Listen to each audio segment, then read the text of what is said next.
Are you familiar with the word symbiosis?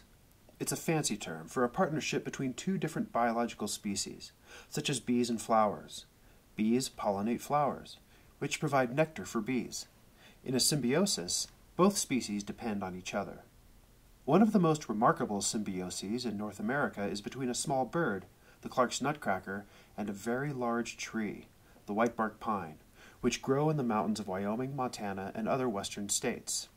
Whitebark pine are super trees. With broad, spreading canopies, they provide cover and shelter for other plants and animals, and with their nut-filled pine cones, they feed the forest. Squirrels gnaw the cones from the upper branches so they fall to the ground, and then race down to bury them in piles, or middens. They don't get to keep all of them for the winter, though, since grizzlies and black bears frequently sniff out these middens, filling their bellies with the stolen nuts before spending the darkest months asleep. Competing for the seeds with squirrels and bears are Clark's nutcrackers, who in the course of gathering their own winter stores plant the whitebark. This is how it works.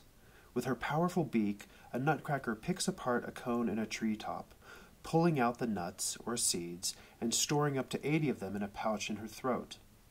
She then flies through the trees, dropping to the forest floor to cache the seeds an inch underground in piles of up to 8 seeds. Nutcrackers are diligent planters, caching up to 90,000 seeds in the autumn, which they then reclaim in the winter and following spring.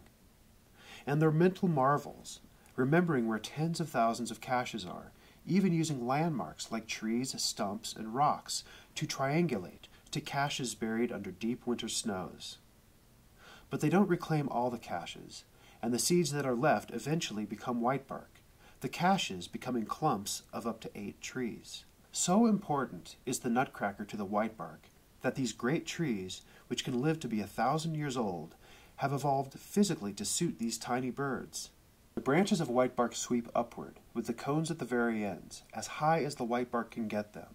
This is one of the most beautiful parts of this particular symbiosis, which shows us how species can work together for their mutual benefit, and for the benefit of all.